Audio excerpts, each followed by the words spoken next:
Let's do that again. Let's get coffee.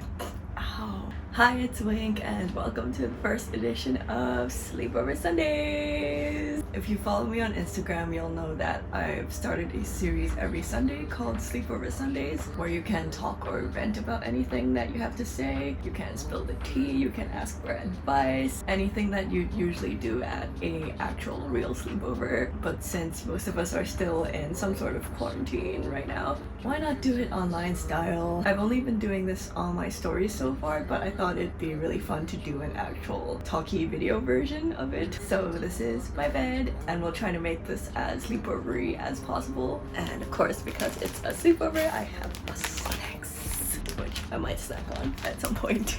If you're unfamiliar with Sleepover Sundays, sometimes we've been having a specific theme for each Sleepover Sunday, and for this particular one, I asked you for your questions about self-confidence, which is quite a broad topic, but this includes anything about self-confidence, self-love, self-validation, anything that falls under the realm of how you perceive yourself and your relationship with yourself and how you seek to improve yourself. So I have a bunch of your questions loaded up here, and I'll try to get through as many of them as I can. Let's go. Let's jump straight into the hardcore stuff. How do I overcome anger I feel seeing someone who hurt me so involved in something I love? Oh, anger. If I was in this situation, the main thing that would help me wrap my head around the situation is knowing and accepting that I ultimately can't change what people do or what they like or what they love. And sometimes that unfortunately means that they will end up liking the stuff you like, even if you don't like them as a person. And there's nothing you can do to change that. But you can change how you react to that. And anger is definitely a very valid reaction to knowing that you have to share what you love. But the way you can minimize anger and any other negative reactions that you might have to knowing this fact is to just distance yourself as much as you can from the person who hurt you, from their social media, block them, mute them, whatever. We all like stalking, but try not to stalk them because you already know what you're going to find. You're going to find that they still like what you love. So don't give in to the temptation and keep loving what you love because that's what's important. Letting go of regrets, such as the way I handled conflicts or acted annoying or clingy or wrong. Life would be a whole lot simpler without regrets. But regrets usually stem from us looking back on the past and wishing we could change the way things went down or how we acted or how other people acted. And because it's so based in the past, it's not quite a healthy thing to have ultimately, because you can't change the past, you can only look back on it. Even if it means that you did something you're not proud of or was morally wrong, that doesn't sit right with you in your past. In the same way you would forgive other people for their mistakes when they didn't know better, you have to give yourself the same forgiveness because you didn't know better either. Present day you perhaps does know better, but you can't judge your past self with the same measuring stick because now you know better, you have more experience, you've found the lessons that you needed to learn, you've learned them, you've reflected on what you went through. Ultimately, all your regrets are still in the past and you don't have to live with them right now in this moment today, and they don't have to affect you going forward. So, as hard as it sounds, try and forgive yourself. Let go of as many regrets as you can because ultimately life is too short to have regrets. Dealing with crippling anxiety, not just because of what is going on, shout out Corona, but in general. I personally don't have crippling levels of anxiety to the extent of affecting my day-to-day life, but I have experienced symptoms of anxiety and definitely have felt a lot of anxiety before, and especially recently because we're in a pandemic and we could die anytime, and that should be anxiety-inducing to anyone who's alive and wants to stay that way currently in 2020. As for ways to cope with feeling anxious and to make things feel less overwhelming, I still remember this trick from Chris Evans, who once filmed a video about him and his own anxiety. His own trick was whenever he'd start overthinking and spiraling and getting really anxious, he'd just tell himself to shh.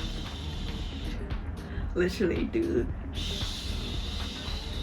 It seems a bit obvious and useless, but the physical act of shushing yourself and hearing it somehow does help calm all the thoughts in your head, for me at least. It gives yourself a moment to calm down and let go of thoughts that you probably don't need to be overthinking about.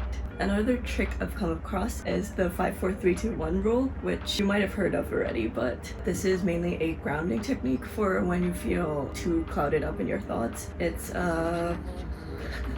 I need to remember this. I will put the actual thing somewhere, but it's mainly targeting your 5 senses, which is telling yourself to stop and then naming 5 things you can see, 4 things you can touch, 3 things you can hear, 2 things you can smell, and 1 thing you can taste. The point of doing that is to ground yourself back into your 5 senses instead of solely concentrating on your thoughts, and being aware of your senses helps you to come back into this present moment and let go of some of that anxiety you might be having. Developing a healthy body image mindset. When we are constantly surrounded by unrealistic portrayals of how one's body figure should look like, we love societal standards of beauty. This is incredibly true that we are surrounded by extremely unrealistic portrayals of skinny or buff models. It's hard not to let society slowly drip feed you these misconceptions of these beauty standards, which ultimately don't do anyone any good. There is no set standard of beauty. The concept of beauty is so subjective, and this also depends on which cultural beauty standards you've been immersed in, because the American beauty standard is so different from the Asian beauty standard. Something that really helped me with developing a healthy body image mindset was to find role models that looked like me. Hang on, my throat is so sore.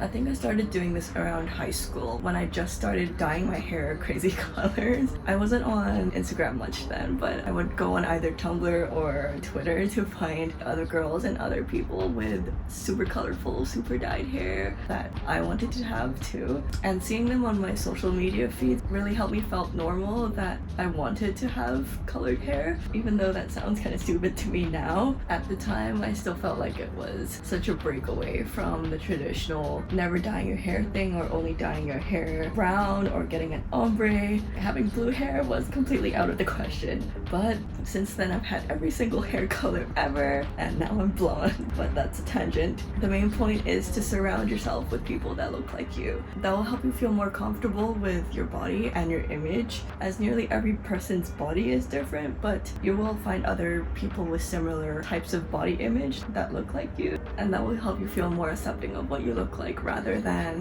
what you see on billboards or on ads. Though most importantly, it's less of an external thing, and again, it's an internal thing where healthy body image comes from internal knowing of who you are and how you want to express yourself visually. Once you figure that out and you find a way of expressing that and presenting yourself to the world that you're comfortable with, then no societal beauty standard and nobody else's opinion about what you look like will matter, because you know what you want to look like and you're happy with it and you think you look beautiful, which is definitely not easy. We are always fed this narrative by society where in order to look acceptable or trendy, we have to follow trends and buy the latest fashion styles, or go to the gym, or take these weight loss vitamins, or buy this makeup that will make you look prettier. While it's definitely okay to use those things to enhance your appearance, your sense of self-worth and beauty shouldn't come directly from those.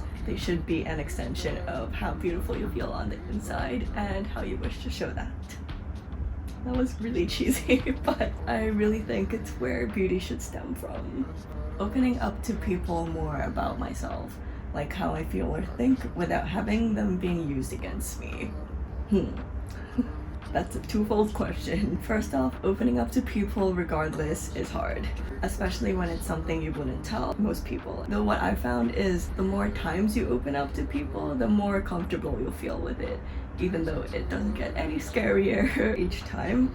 it will feel more natural to you, and you'll gain confidence in knowing that you can express yourself to other people. So practice makes perfect for that one. As for that not being used against you, that's not really something you should have in the back of your mind while considering opening up to people, because you're going in with the perception that they will hurt you and they can use this information against you. And if that's what you're thinking when you're opening up to that person, then maybe you should reflect on whether you trust that person in the first place to not do that with your thoughts and feelings, because it ultimately probably isn't in your favor to open up to any stranger you see on the street or to toxic people in your life. Especially if you're not comfortable with opening up, then make sure you're only opening up with people who you trust and perhaps who have already opened up to you in return, so that you feel comfortable doing that exchange.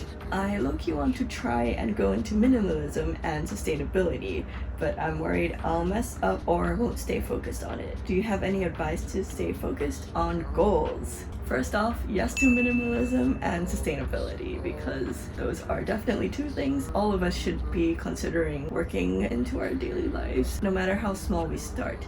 But as for how to stay focused on goals, what has always worked for me is breaking them down and writing everything out. So this could be in any format that works for you, but because I'm a visual learner, I like seeing things. For example, I will write out the different steps I need to do to finish editing a video. I will write that on a post-it and I will stick it on my wall. Now, every time I look at my wall, I am reminded of each step I have to take, and I'm continuously reminded of that, so I have to take accountability for each task that I have to do, so I can't just ignore it and pretend like, oh, I don't have to do that.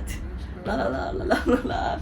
That's not something I have to do. Which brings me to my second point, which is accountability for your goals. Because you can't depend on anyone else to keep you on track with your goals, you have to develop a system that works for you to keep yourself accountable. Whether that's setting reminders, writing on post-its like I do, giving yourself a reward system for accomplishing your goals, which isn't just limited to 5-year-olds, and having a sticker book, because it actually does work. Also, a last thing, reminding yourself of why you want to accomplish that goal also is a great motivator to help yourself stay focused and accomplish your goal. How do you accept or love yourself or have confidence when you're an isolated person of color and an introvert and an empath and a highly sensitive person? Those are a lot of things to be, but I can't relate. I think the best advice that I could give you from my experience is use all of those things to your advantage. Focusing specifically on being introverted and an empath and a highly sensitive person, if you know that you are one of these, then you know that you need your alone time, and it's very important because you'll take in so much energy and input from the world that you just need to disconnect and be alone wherever you can, in your room, in nature, wherever. You can use this alone time to your advantage to reflect on everything that's happened and reflect on yourself. I used to be so scared of being alone because what if it means that I'm alone and I don't have friends? But I find being alone so relaxing these days. It gives me time to reflect and do the things that I love. In that process, you get to honor yourself and honor what you like, honor your tastes, honor what you like to do, and that's a huge part of self-love, self-acceptance, and eventually all of that leads to self-confidence. So use that alone time to your benefit and for your own development. How to heal after losing someone.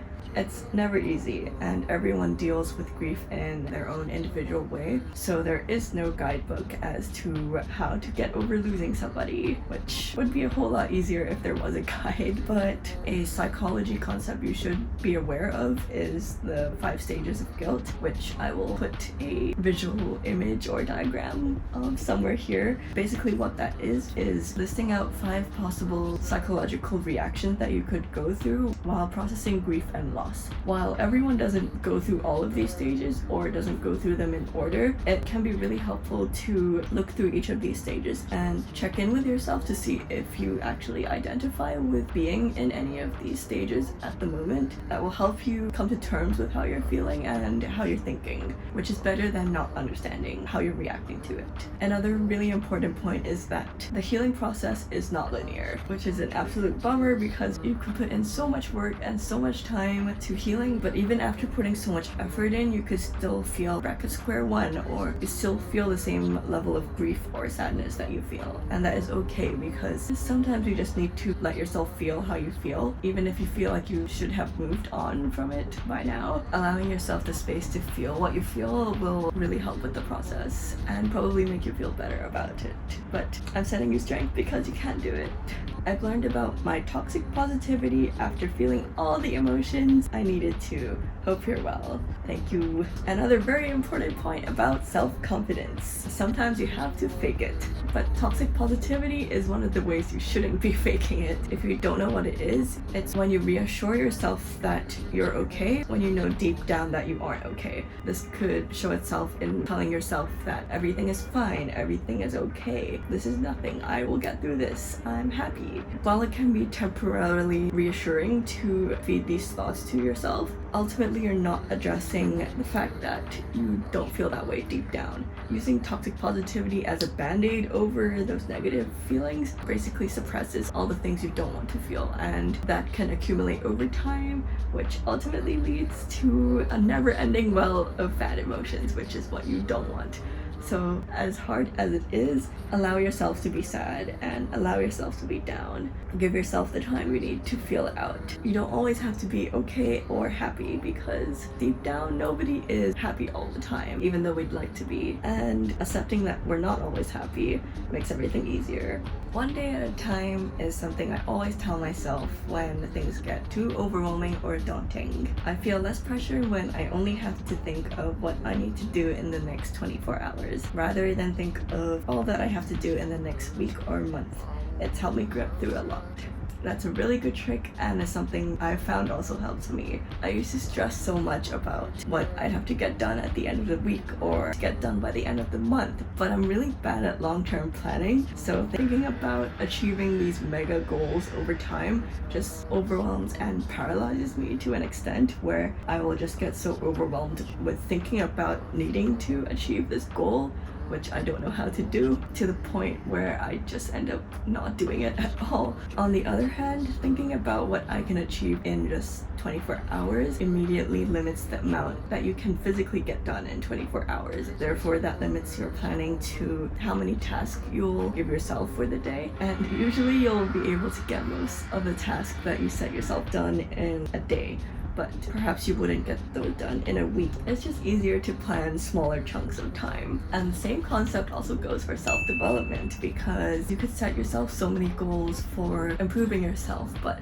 you don't know how to get there. So it could be, I want to be more confident, but that's an ongoing process over your life where you will develop different levels of self-confidence over weeks, over months, and over years, because that's probably something you'll never stop working on.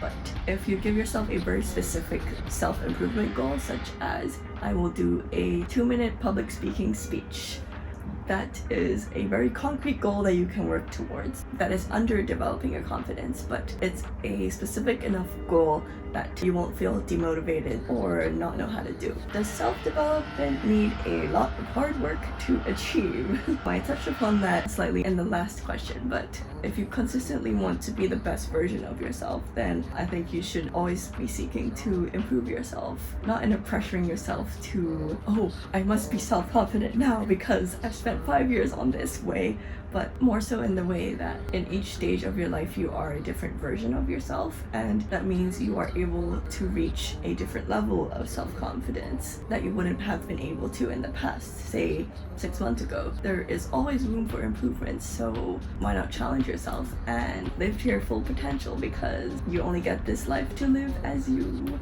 That was a tangent, but I think you can put in as little or as much hard work as you want to for your own self-development, because you could work on something as simple as I want to wake up and drink a glass of water every day, or it could be something that requires a lot more work, such as dealing with PTSD or childhood trauma, anything that psychologically goes really deep down that you'll have to unearth a lot of unconscious subconscious programming and reprogram new beliefs into your mentality, which would take a much longer time to put into practice than, say, developing a routine to drink water every morning, even though that does take time to put into practice as well. How do you cope with yourself when you feel like you're not trying enough and deep down it's partially true? There's no such thing as not trying enough, because you are valid for existing, even if society tells you you're not.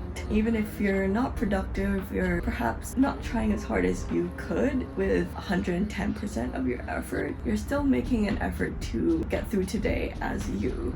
Even if you feel like you're not trying hard enough today, you still have tomorrow to try again and try better. As long as you're making the attempt to try, how hard you try is not as important, as it's much more beneficial to you in the long run if you keep trying in small steps consistently over time than if you were only to try really, really hard once and then give up at the end. Because life is very long and we need to be sustainable with our self-development.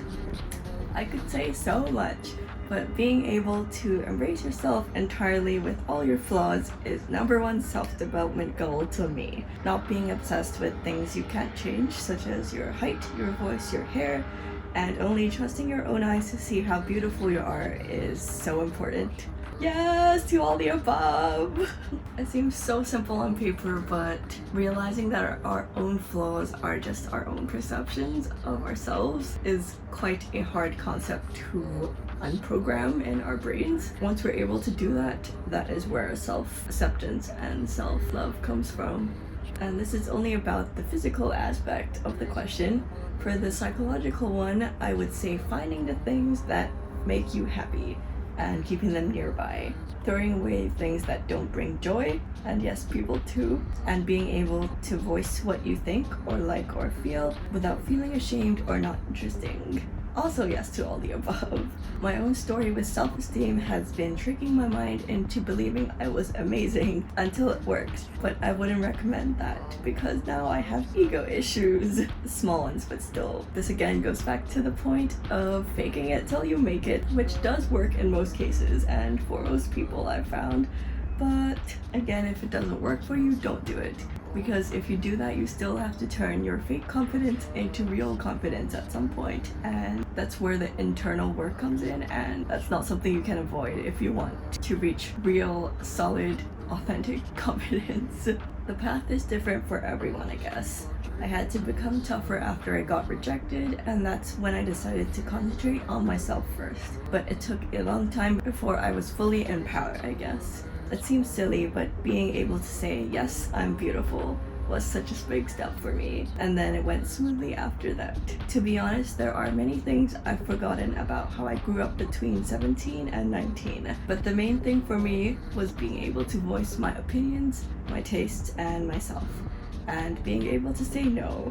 I don't like that, or I don't agree with what you're saying. Once you start making yourself like a person whose opinion counts, it just feels great to be heard and listened to, I guess. Another important point, listen to yourself and know that you're valid. So much of our worries or our anxieties or our perceived flaws about ourselves that make us feel not confident or shy or unworthy come from putting the opinions of other people and of society above our own opinion, which is very, very, very damaging. Whether you want it or not, you'll still receive input from society and people, but the catch to dealing with that is making sure you know what your own opinion is. If your own opinion and thought is consistently, I am valid and I am beautiful, then society can't change that. Taking your own opinion seriously also allows you to take yourself seriously and gives you higher sense of self-worth and self-confidence, where you know that as an individual your opinion is valid. Others could disagree with you on that, but that doesn't change the way you think and the fact that your opinion is valid and worthy.